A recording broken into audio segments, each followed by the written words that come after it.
What in the did you do?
All right, you are probably sitting at home right now asking yourself, what in the hell is this? And there's a little bit of a long story behind this, and I'll try to make it as short as possible.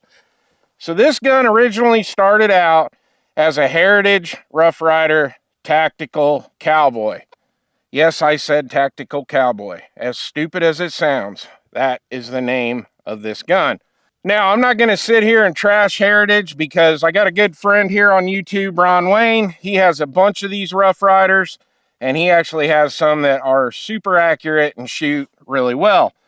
I personally think when I got this, I just got a lemon, and these things are so cheap, and honestly, I didn't really like the gun to begin with. I didn't want to send it back to Heritage and see what was wrong with it. Now, what I mean by that when I say that I got a lemon, we have benched this gun, we've shot it off bags, and it actually keyholes. It's a very inaccurate gun, whether you're shooting 22 LR in it or 22 mag. Now, after I bought this gun, I was on the internet looking at different accessories for this gun, and I started seeing where people were 3D printing all kinds of crazy accessories for these Rough Riders, and I do believe the Ruger Wranglers.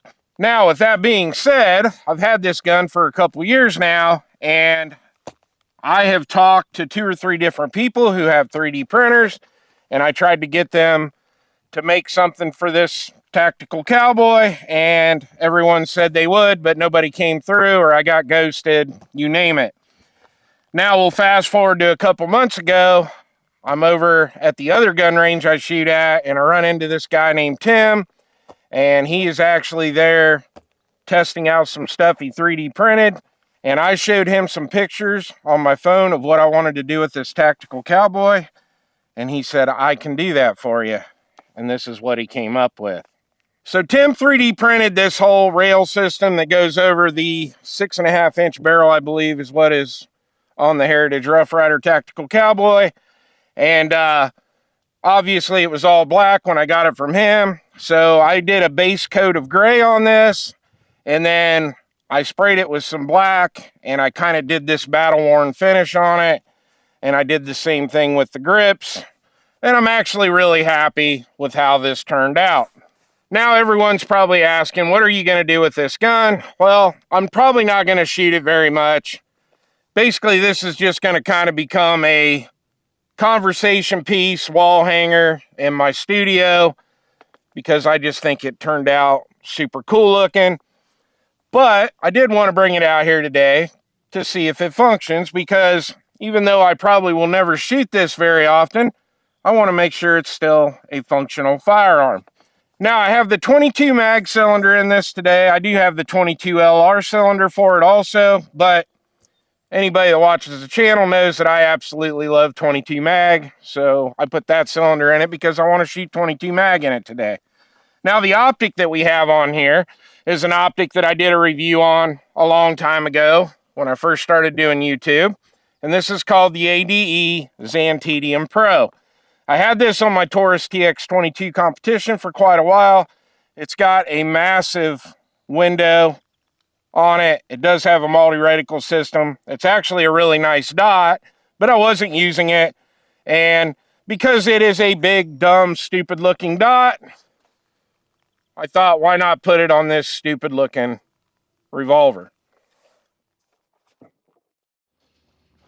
All right, we got 6 rounds of 22 mag loaded up. I did zero the dot in already, so we're just gonna shoot some steel here, have some fun, and make sure this thing functions. Here we go.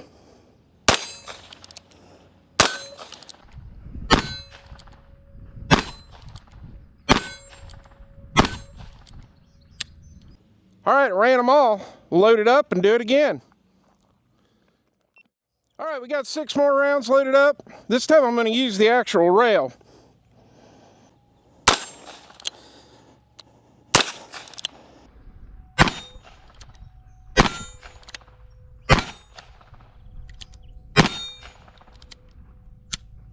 All right, ran them all. So far, this thing's functioning great. All right, we got 6 more rounds loaded up. Here we go.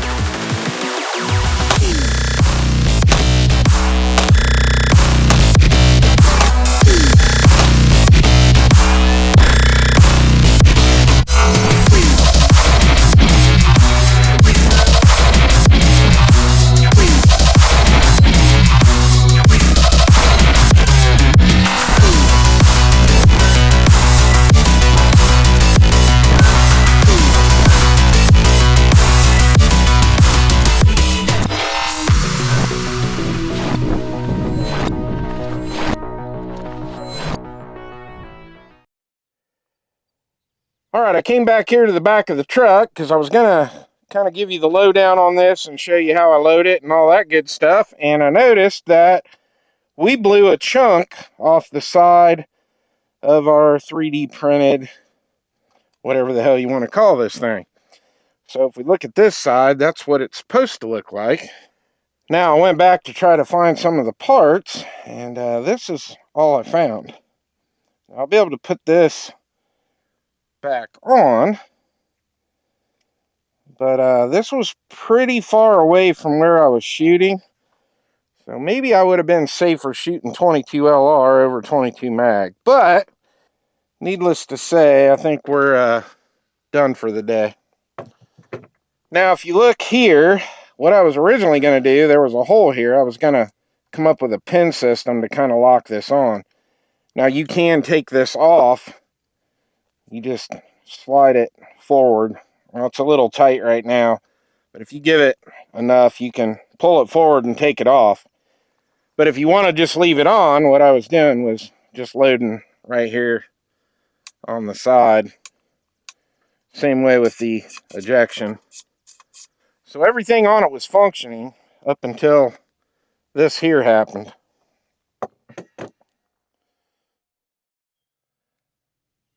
All right, my final thoughts. This sucks. I was hoping this thing would stay together and it would work, and the gun ran great, but the 3D print definitely failed. I also noticed too, after I sat down here, I think we lost a little piece right here too, not counting what we lost over on this side, and I was only able to retrieve one of those pieces. When you hear guys talk about don't put your thumbs up around the cylinders on revolvers, that's why right there. Even though this is only 22 mag we were shooting today, I did notice when I was sighting it in here on the table, I was getting a lot of gas blown back on me because before this thing broke, the whole front of this cylinder was covered, so it was kind of shoving all that gas back in my face. Probably should have just shot 22 LR in it today, but oh well. Now, at the end of the day, honestly, I was just planning on coming out here, filming this video, and this thing was going to go hang on the wall and the studio and during live shows and things like that. It was just going to kind of be a conversation piece. Well, there's definitely a conversation now, especially after I get home and watch the footage. I'll probably actually be able to see those parts blow off of here. It still looks pretty good from this side, so we'll just hang it on the wall with this side facing everybody. But other than that, it was a fun video to make, and I'll probably just leave it like this. I might glue that one piece back in I found. I don't know. It kind of just gives it more character. It already looks all beat up, and now it's actually really beat up. Well, I hope you enjoyed the video. Please like and subscribe, and I'll see you on the next one.